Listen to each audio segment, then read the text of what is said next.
Muito bem, nós vamos para o nosso sexto e último programa da lista, onde falaremos mais uma vez sobre matriz.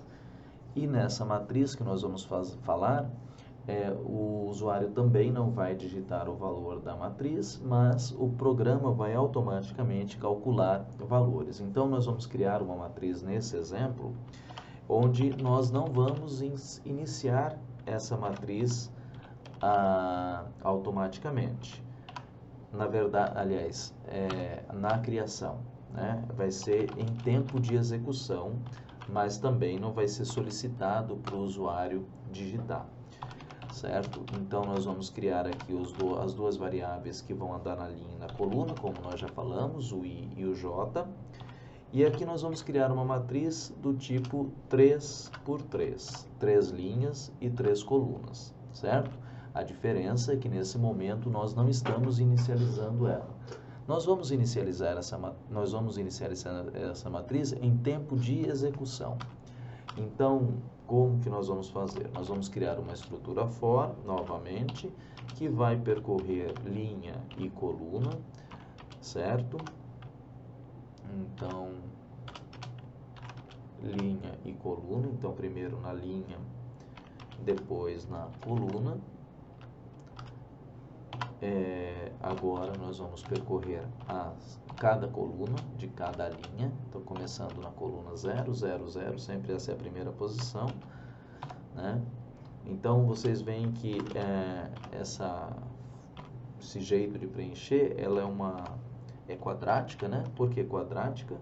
Porque utiliza duas estruturas de repetição uma dentro da outra, certo? A minha matriz, então, na posição I e na posição J. Então, agora eu já tenho a posição, por isso que eu tenho que andar nos dois.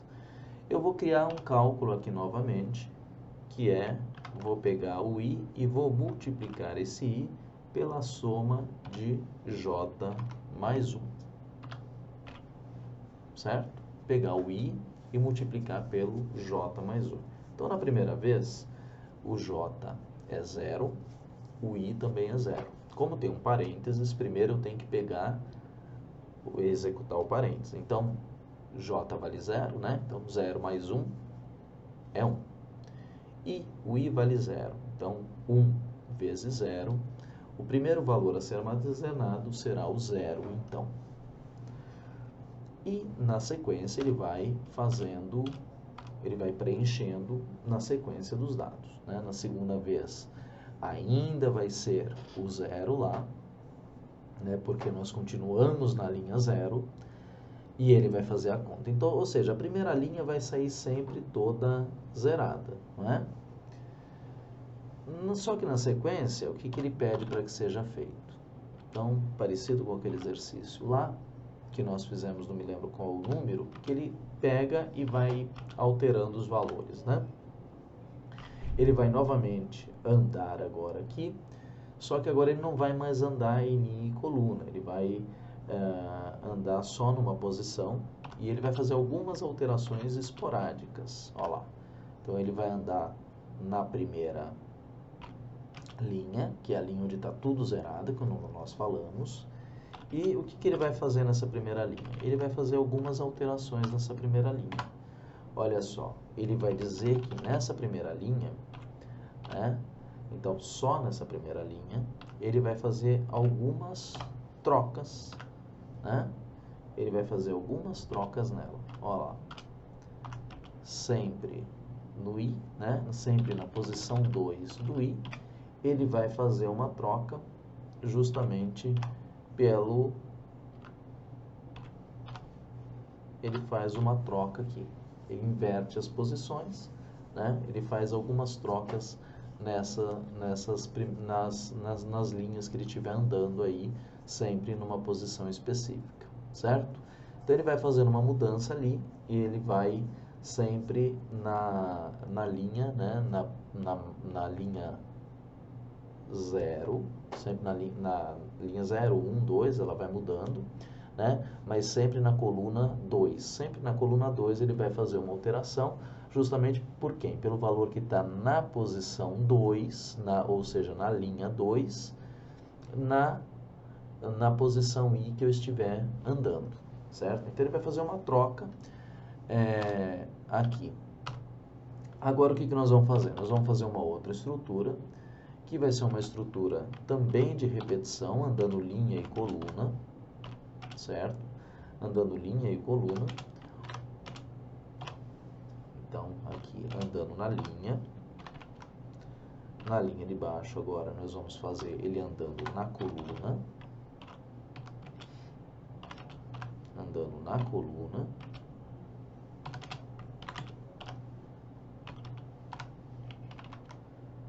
e para cada andada dessa daí, ele vai fazer o quê? Ele vai dizer quem é o elemento que está naquela linha específica. Então, aqui eu vou dizer qual é a linha, e vou dizer qual é a coluna, né? Então, vou dizer em que linha, qual é a coluna, e vou dizer também qual é o valor que está armazenado, certo?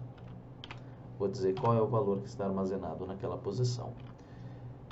Na linha, o primeiro %d que representa a linha é o I, na outro que representa, o segundo %d que representa a coluna é o J, e o terceiro %d representa justamente, na minha tabela, quem está na posição I e na posição J dela, certo? Então aqui eu vou exibir o conteúdo. Vamos salvar aqui o nosso programinha, que é o nosso 6º programa da série,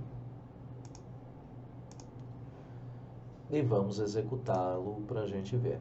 Olha só, então, linha 0, coluna 0, não tem nada, na coluna 1 da mesma linha também não tem nada, na coluna 2, olha lá, ele mudou o valor, certo? Sempre ele vai fazer essa inversão aqui. Sempre ele vai fazendo as inversões de acordo com os valores. Então, aqui estaria tudo 0, né? Não está mais porque ele pegou e fez a inversão aqui. E assim ele vai fazendo para todos os outros, certo, gente? Então, essa daqui é o nosso exemplo para trabalhar com matrizes, para a gente ver como é que funciona, numa situação onde os valores são gerados em tempo de execução. Vou deixar para vocês, assim como deixei no outro exercício, um desafio, né? Parte dele já está feito, que é o quê? Tirar esse comando daqui e criar uma função de mostrar a minha matriz, de forma que eu mostre essa matriz em 2 momentos. Primeiro, depois dessa execução, e depois dessa daqui. Eu não quero repetir esse código 2 vezes, né? Então, eu poderia simplesmente copiar esse código e colar aqui. Eu não quero isso. Eu quero chamar uma função aqui, uma função que recebe como parâmetro de entrada a minha matriz.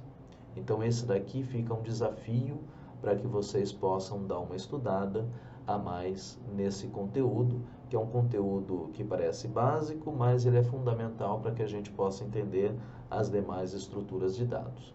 Eu espero que tenha contribuído para vocês na melhoria do aprendizado da disciplina de estrutura de dados. Na sequência, os próximos exercícios disponibilizados estarão relacionados às estruturas realmente, estruturas criadas, desenvolvidas ali com o formato de lista, pilha, fila e assim por diante, certo? Então, pessoal, até os próximos exercícios. Um grande abraço a todos.